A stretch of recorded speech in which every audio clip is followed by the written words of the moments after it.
Olá, vamos conversar hoje sobre um tema que é, na verdade, a espinha dorsal de toda a prática psicanalítica, a ética. E olha, é fundamental logo de cara a gente separar as coisas. A ética da psicanálise não é um manual de regras, um código de certo e errado. A moral, sim, diz o que pode e o que não pode, geralmente com base em ideais para todo mundo. Já a ética psicanalítica é diferente. Ela nasce da própria escuta, da clínica e está sempre de olho no que é único de cada um. E para guiar essa nossa conversa, vamos usar como bússola as duas figuras que criaram e revolucionaram tudo isso, Sigmund Freud e depois Jacques Lacan. Tudo começou bem aqui, nesse ponto de virada. Essa citação dos estudos sobre a histeria não é só sobre uma nova técnica, não. É o nascimento de uma nova ética. Ao invés de tratar o sintoma como um defeito do corpo que precisava ser consertado, como se fazia na época, Freud e Breuer fizeram uma aposta. E se esse sintoma tiver um sentido? E se ele for portador de uma verdade que foi esquecida?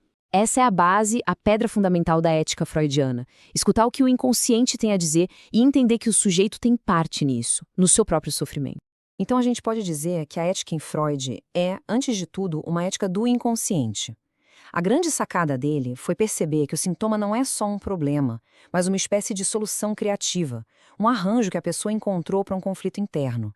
Por isso, o objetivo do tratamento não pode ser simplesmente apagar o sintoma. É preciso decifrar a verdade que ele carrega. Isso muda tudo, porque coloca uma responsabilidade no sujeito. O sintoma não é mais uma doença que veio de fora, mas algo que diz respeito a ele, profundamente, mesmo que ele não saiba como. E claro, esse conceito, o do inconsciente, vira o campo da ética de cabeça para baixo. Pensa bem, se existe um saber que a gente não sabe que sabe, mas que mesmo assim comanda as nossas escolhas e sintomas, a ética não pode mais se basear só na boa vontade ou na consciência. A ética psicanalítica vai se dirigir a essa outra cena, apostando que é possível, sim, que o sujeito descubra alguma coisa sobre essa verdade que mora nele e, a partir de aí, quem sabe, consiga fazer algo diferente com seu próprio destino. E para colocar essa aposta em prática, Freud criou alguns dispositivos clínicos que são, na sua essência, éticos. A regra fundamental, a da associação livre, é um convite. Se responsabilize pela sua fala. Diga o que vier à mente. Já a abstinência do analista é o que segura as pontas para que a análise não vire um show de conselhos ou uma imposição das ideias de quem escuta. O analista se segura para não responder aos pedidos de cura mágica, de amor ou de direção, justamente para abrir espaço para a pergunta que realmente importa. Afinal, o que essa pessoa deseja? Mas o Freud logo percebeu que essa história não era tão simples.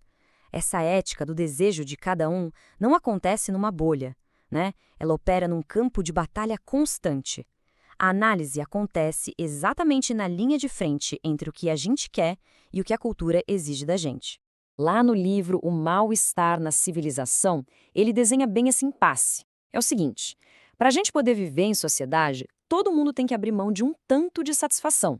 E esse sacrifício, gente, gera um mal-estar que é da vida, não tem como escapar.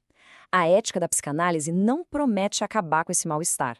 A ideia é outra, é permitir que a pessoa encontre o seu próprio jeito de lidar com isso, sem se curvar totalmente às normas, mas também sem se afogar nas próprias pulsões.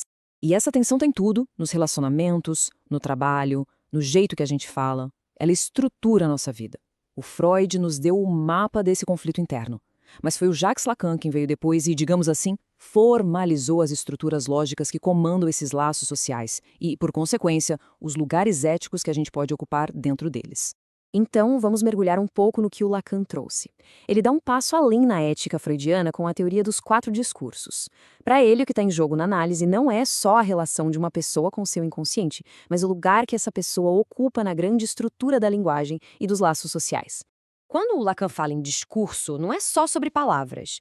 Pensa nisso como uma máquina simbólica que organiza o nosso mundo social. Ela estabelece lugares fixos, o lugar de quem manda, ou de quem sabe, ou de quem produz, e o lugar daquilo que causa o desejo. As nossas relações estão sempre passando por uma dessas estruturas. E para desenhar esses discursos, o Lacan usa 4 pecinhas que ficam girando e trocando de lugar. Vamos lá. O S1 é o significante mestre.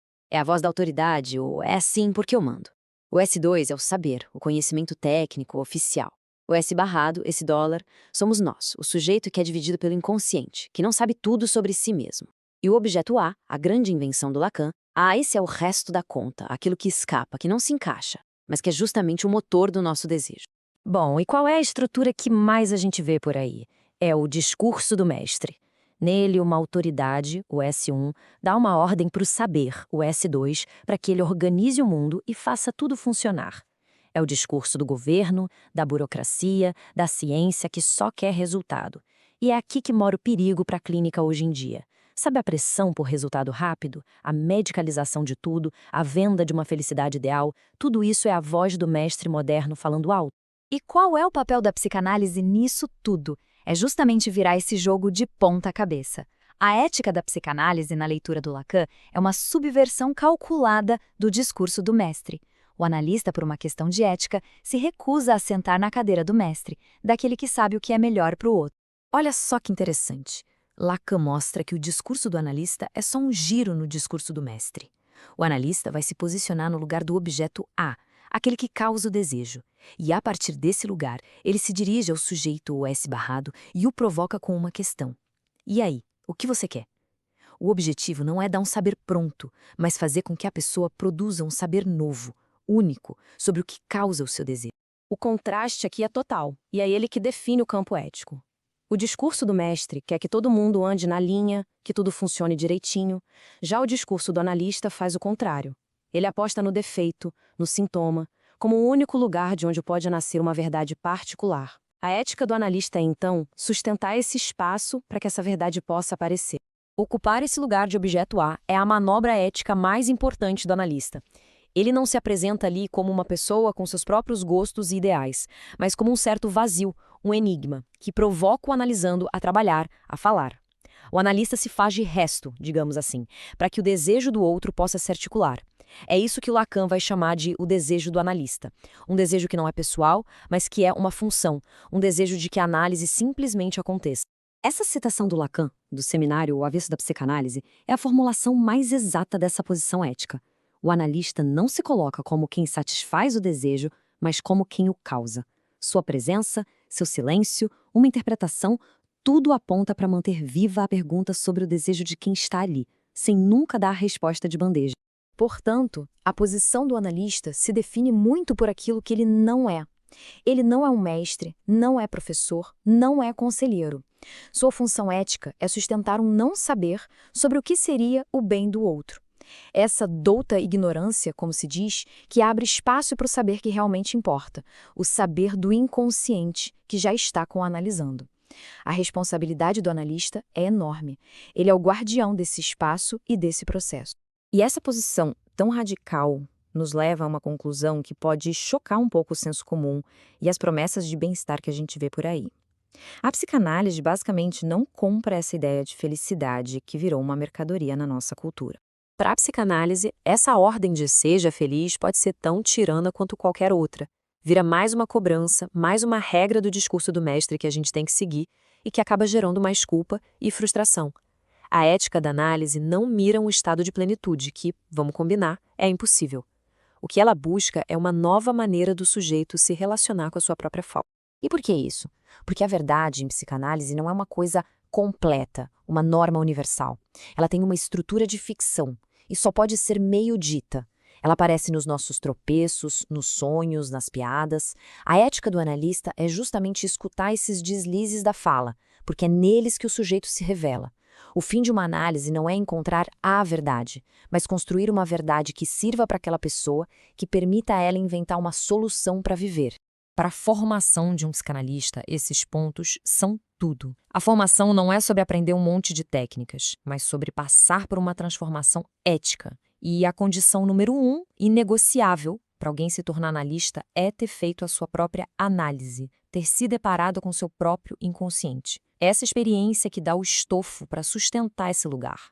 O próprio setting, o tempo, o lugar, o pagamento, não é um protocolo qualquer, mas a materialização dessa ética toda na prática. E aí a gente chega na pergunta de $1 milhão, né? Se a análise não oferece a felicidade de comercial de margarina, e se o caminho é muitas vezes longo e difícil, qual é a aposta? O que está em jogo quando alguém se deita num divã? O que a psicanálise oferece é algo mais radical, e talvez por isso mesmo mais duradouro. É a possibilidade de a pessoa se confrontar com o que há de mais íntimo nela, com a causa do seu desejo, com seu jeito particular de gozar. A partir daí, o que se abre não é uma cura no sentido médico, mas a chance de se responsabilizar por isso e inventar uma solução própria. um saber fazer com o seu sintoma. A vida talvez não fique mais fácil, mas com certeza fica menos alienada, fica mais sua. E essa, no fim das contas, é a grande aposta ética da psicanálise.